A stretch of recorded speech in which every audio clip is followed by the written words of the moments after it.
What's going on, ladies and gentlemen? Welcome back to the Draft Hub and welcome in Jacksonville Jaguars fans. As today we're going to be taking a look at my 7th-round 2026 Jacksonville Jaguars mock draft. And what a season it was for the Jacksonville Jaguars. I would like to say I'm one of the only YouTubers out there, or if that's what you want to call me, that said that the Jaguars were going to win the AFC South. And boy, did they, and they had a phenomenal season. Trevor Lawrence, after a rocky start to the year, really caught fire towards the end there. And honestly, it was an unfortunate way for them to lose because I genuinely thought that they were the better team against the Buffalo Bills. And once a team gets hot in the playoffs, there's really no stopping them. So this is a tremendous base to build around with Liam Cohen, who I think honestly deserves the Coach of the Year award. It's probably going to go to Mike McDonald, which is also deserved as well. But Liam Cohen had a fantastic first year as Jaguars head coach. And the only unfortunate thing about the Jaguars is that they don't have a first round pick this year because of the Travis Hunter trade up. But then again, you are getting a fully healthy Travis Hunter back on a team that just went 13-4. So, big things there for that. So there's a lot that we want to build on here. I want to build on the interior of the defensive line. I want to build on the secondary, especially on the safety side of things. James Gladstone did a fantastic job in his first year as GM, but he's going to have some difficult cap decisions to make. Right now, before the end of the league year, the Jacksonville Jaguars have negative $14 million in cap space. And once all the free agents are released, they're only going to have close to $22 million in cap space. So with guys like Greg Newsome, Devin Lloyd, Andrew Wingert, Travis Etienne, these guys are all free agents coming up. They're going to have to make some difficult decisions. And if they're going to bring back, I'm probably thinking they're going to bring back, maybe 3 out of the 4. I'm thinking Newsome, Lloyd, and Etienne are probably going to come back. Winger, someone that's 30 years old, they could probably find a better, either through free agency or through the draft, they could find a long-term safety there. But they're really not going to be able to do anything in free agency itself. So they're going to have to use these picks wisely here. As you see, we have 10 picks in this draft. So we're going to make good use of them. So let's see what we could come up with here at number 56. All right, so we're sitting here at number 56 for the Jaguars. And, a couple players that were on the board that I would have liked to get are kind of off the board here. I was kind of hoping someone like Dylan Thieneman would fall here, but he went a lot earlier than I thought at 47. He's someone that probably should get end of the first round consideration. Emmanuel McNeil-Warren is someone I was looking to, and Lee Hunter were some players that I were looking at here. But we do have a fair share of very good prospects here. I think I'm going to go with best player on the board at a position of need, and that's going to be Kamari Ramsey. But Dante Corleone is a really strong player, very stout, 6'1", 330 pounds, going to be your typical 0 or 1 tech type of player. And, the Jaguars have some difficult decisions to make coming up. Eric Armstead is someone that has a contract that really isn't movable right now. You're not going to be saving too much money. I think it's actually, I think the salary is like $14 million and it's like an $18 million cap hit if you cut him. So no sense there. Devon Hamilton is someone that might be a cap casualty as well, just because you could save about $10 million on that. So, they're going to have to make some difficult decisions if they want to retain their overall free agents. So I think someone like Kamari Ramsey would make a lot of sense here. Dante Corleone, strong player. Also, Dominique Orange, big citrus, is a player that I like quite a bit at this spot. But I do think that the safety position definitely needs an upgrade and needs some help. Don't get me wrong. I mean, when everyone comes back healthy, Jerry and Jones is probably going to play. In the nickel, you still have, or even on the boundary, you still have Travis Hunter, who's going to be playing on the defensive side. They have another cornerback that I don't remember. He's like a 31-year-old. I don't remember off the top of my head who it is, but he also plays in the nickel sometimes too. And they also have Caleb Ransaw, who could play corner as well, who they drafted in the 2025 draft. So a lot of different ways that they can go, but the safety position, in my opinion, definitely needs some help. Kamari Ramsey's a fantastic player, great tackler, great size, 6 foot, 205 pounds, kind of plays all over. He can play single high. He can drop down into the box. Really strong run defender as well. And he's someone on the younger side too. He's a redshirt junior. He's about 20 years old, 21 years old. He's a player that is going to make an immediate impact on this team. So that's what we're going to take here at this point. I think that James Gladstone's philosophy is kind of taking the best player on the board. And I would have traded up, honestly. But at the same time, I think we could really do some damage. Wow. Yeah. Okay. So at 81, Jake Slaughter is on the board. And I do think center is a big need as well. Robert Hainsey, there you go. That's the name of the center. I couldn't think of it off the top of my head. Hainsey is a player that actually was pretty okay for the most part, but someone that's definitely upgradable upon. And not only that, he's also entering the last year of his contract. I think he was overall like the 24th best center rated by PFF in the NFL. So definitely something that can be improved upon. Jake Slaughter is kind of a what you see is what you get type of prospect. He's just a phenomenal run blocker, a great pass blocker as well. Someone that I kind of feel like is as the draft fatigue really set in with someone like Jake Slaughter, where I do think he just had an incredibly solid season, much like everything else, every other season that he's played. And people are like, yeah, well, that's what it is. That's what you get from Jake Slaughter. He's just going to be a player that's going to be drafted probably lower than he should. He's probably going to be an overthought prospect. And then in 5 to 10 years, we're going to be like, how did that guy fall to, whatever pick this is, 81, I want to say this pick is. But we're going to take full advantage of it. Jake Slaughter, I think, is going to be an integral part of the middle of this offensive line. And this is definitely a upgrade, in my opinion, over Robert Hainsey. So we're going to take Jake Slaughter here at pick number 81. I'm really liking the way that this draft is shaken out so far. I'm hoping that Chase Basantis is a player that I like quite a bit. I do think someone like Patrick Mercari can be upgraded upon as well. Let's take a look at the defensive line. Tough, because there's a couple players that I wanted to fall here. Oh, he didn't fall here anyway. I didn't realize that Darrell Jackson Jr. was a player that went right before Jake Slaughter, so I don't really feel as bad at that point. But there are some really, really good guys down the board that we could target along the defensive line. So I'm not super, super upset about that. Trayvon Walker and Josh Hines Allen are two players on the outside that are obviously awesome starters. And then there's a lack of depth, really, behind there. We could go linebacker here because Jacob Rodriguez is on the board. And, Devin Lloyd is a free agent. Not only that, I do feel like, Yasir Abdullah and Ventrell Miller could be upgraded upon. Foye Oluokun is still such a really solid player. So maybe getting a linebacker, this early doesn't make a lot of sense. But the Jaguars do love to draft linebackers. That is a position that they always like to be very deep on. And I think Ventrell Miller could potentially be not a cap candidate, just a cut anyway. Maybe even Yasir Abdullah and Oluokun, I believe, is coming close to the end of his contract.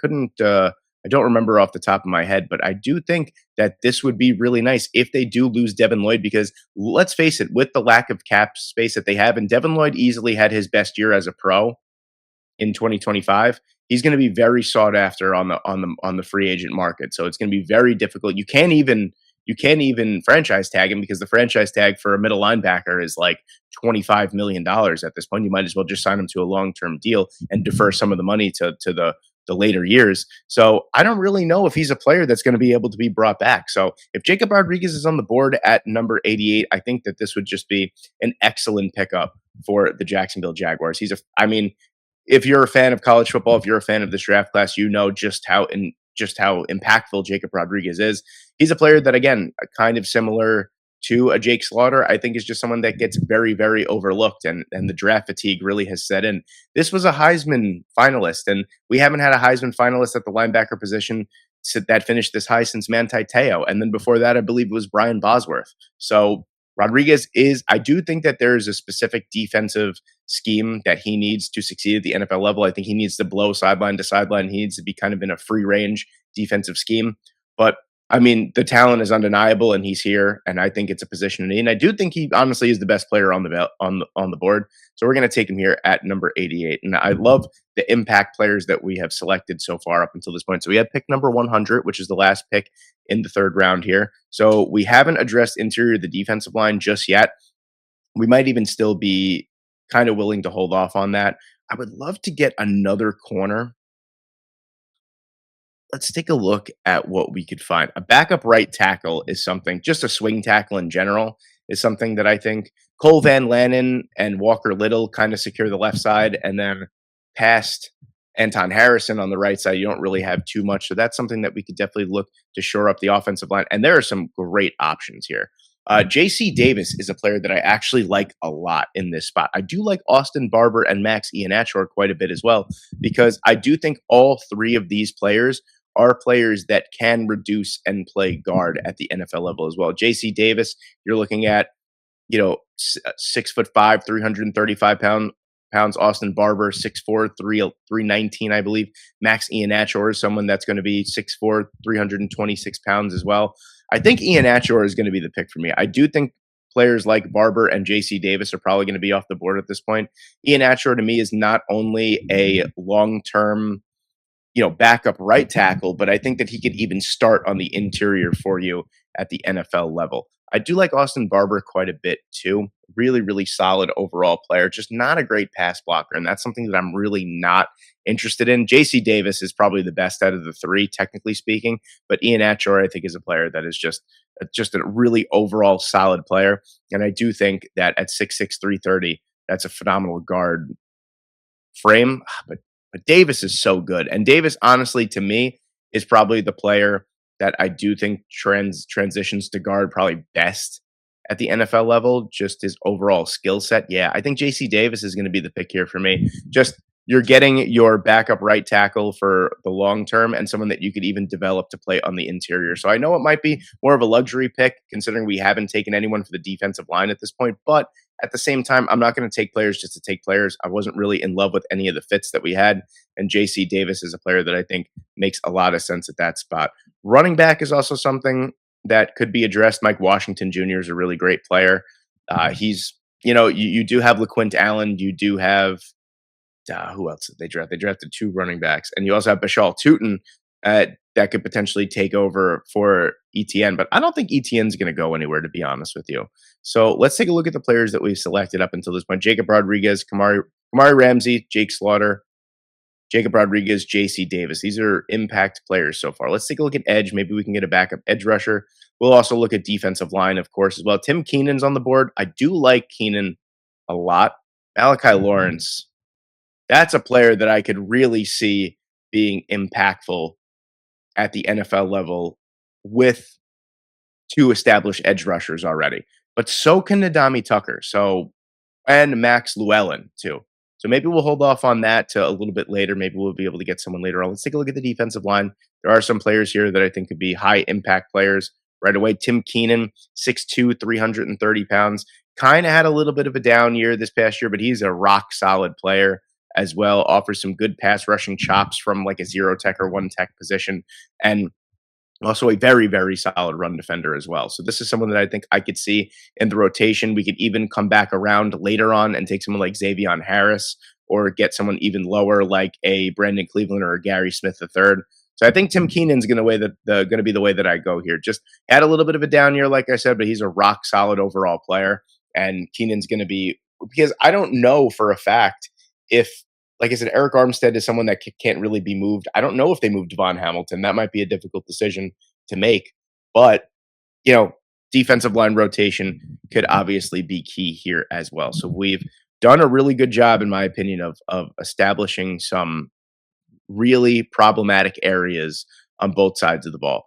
I would like to get a backup wide receiver at some point as well, because outside of the top three of Parker Washington, Brian Thomas Jr., and Jacoby Myers, I do think it is rather thin at the wide receiver 4 and 5 position. So we're going to hold off on that for a little bit. Honestly, Parker Washington seems like the best out of all of them, to be quite honest with you. So let's take a look at what we've got here. I think Max Llewellyn would make a lot of sense if he's on the board right here. So let's take a look at what we have. I just think, yeah, he's still here. Just a ferocious pass rusher for his size. Really, really strong couple of years that he had for the Iowa Hawkeyes here. And he's just a really, really solid overall player. Just going to be really more of a specific pass rush oriented type of player, but he can come in and add some much needed juice and much needed depth behind the starters as well, because there are some free agents along the edge rushing positions for the Jacksonville Jaguars. And I think Llewellyn actually makes a lot of sense, and he kind of fits exactly what I'm looking for here for an edge rusher for the Jacksonville Jaguars. 6'5", 263 pounds, incredibly athletic. I think he fits in very, very well with this team at 162. Now we have 164 as well. And let's take a look. We could probably add a wide receiver here. Did we add a corner just yet? We didn't. I would like to add another corner as well, maybe another safety even. Let's take a look at what we have at the cornerback position. Devon Marshall's a really strong player as well. He's someone that has really made a name for himself in the East-West Shrine game. 164 doesn't seem out of the realm of possibility.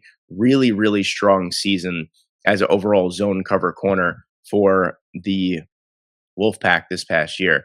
But Jaden Kennedy is a really strong player as well. He had a phenomenal year for Oregon this past year. He was honestly one of their best players overall. That might be the way that we go at this point. Just look, an incredible overall year. Just as a coverage player overall, I think that's the way that we're going to go. I'm looking for kind of like a late round, someone that came into his own, but we still haven't potentially seen the best of his football abilities yet. 5'11", 185 pounds, a little bit of an older senior. He's probably going to be about 23 years old at the time of his rookie season, but I like him a lot, and he's someone that I've been quite high on the last few mock drafts. So Kennedy is going to be the player that I go with here, and we're really establishing young. I'm really building the defensive side of the ball, which is something that I'm really excited about here. We've only gone with two offensive players up until this point. So maybe a backup with the last three picks. I'd like to get another defensive lineman, and I'd like to get a backup wide receiver and a backup tight end as well. So let's see what we can accomplish here. Maybe, I mean, tight end's probably something that's a little bit of a luxury. We could probably get another. Ooh, Micah Morris is a really nice player that I like quite a bit. At 196, this would be a very nice developmental guard as well, just in case you don't want to move JC Davis to the interior. You want to keep him as a backup right tackle. Yeah, I like Micah Morris a lot here. Rock solid player for the Georgia Bulldogs the last 3 seasons. Someone that has kind of flown under the radar, especially he's someone that I've been looking at more and more because he plays on the left side with Monroe Freeling, and I've been trying to understand the hype behind Monroe Freeling. But my eyes are usually locked on Micah Morris. So this is a player that I like quite a bit as a developmental guard as well. And offensive line depth, the offensive line in general is an extremely volatile position. You really do need to have as many good offensive linemen as you can, just because injuries do happen. And I'd love to have too many than too little. So Micah Morris is going to be the player I get at 196. We're really building up not only the backups, but potentially getting starters along the offensive line as well. And that's something I could really get behind. So maybe at 233, we could find a backup wide receiver or another defensive tackle. That's, of course, definitely a way I would like to go. So let's take a look at the defensive lineman. I mentioned Brandon Cleveland. I mentioned Gary Smith III. So if we're looking for a defensive lineman that can do it all, for the most part, we're looking more for Brandon Cleveland because Gary Smith III is an elite run stuffer. And I think that actually might be the way that we go. Gary Smith III is such an underrated player, a monster among men, 6'3", 340 pounds, moves like a gazelle along the defensive line. And I just think it's unfortunate that he plays the thankless position because he's a really, really great player. And I do think he's a top 100 player in this draft class, and he doesn't really get as much recognition as he deserves. So I think that's actually going to be the way that we go. I think we're going to take Gary Smith III here at 233, and then maybe we'll take a backup wide receiver at 245, just someone to kind of add to the wide receiver room, depending on who's on the board. Trevor Pena is someone I'm not really too high on. Let's see what we could find. Harrison Wallace is solid. There's some value here on the board. I really do like Harrison Wallace. Good size, 6'1", 220 pounds, had a very, very solid career overall for the Ole Miss Rebels. He's someone that I really think you can kind of get in there as a wide receiver 4 or wide receiver 5, and he can get some meaningful touches as well. Good, like I said, good size as well. But you don't really have to worry about size. You have Brian Thomas Jr. on one side and Jacoby Myers on the other side. And then, of course, Parker Washington is going to be your primary slot receiver. So just adding depth to just adding another weapon, you can never hurt. So we're going to take Harrison Wallace here with our last pick of this 7-round mock draft. And let's recap this 7-round mock draft just in case you're tuning in at the end like some people do, and that's completely fine. At pick number 56, you get Kamari Ramsey. At 81, we took Jake Slaughter. 88, we took Jacob Rodriguez. 100, JC Davis. 124, we took Kim Teenan. Kim Teenan III. Tim Keenan III. That's funny. Max Llewellyn was the pick at 162. 164 was Jaden Kennedy. 196 was Micah Morris. 233 was Gary Smith III. We took a lot of the thirds in this draft, I just realized. And then at 245, we took Harrison Wallace III. Let me know what you guys think in the comments section below. Thank you guys so much for watching today. Hope you enjoyed, and I hope I see you in the next one.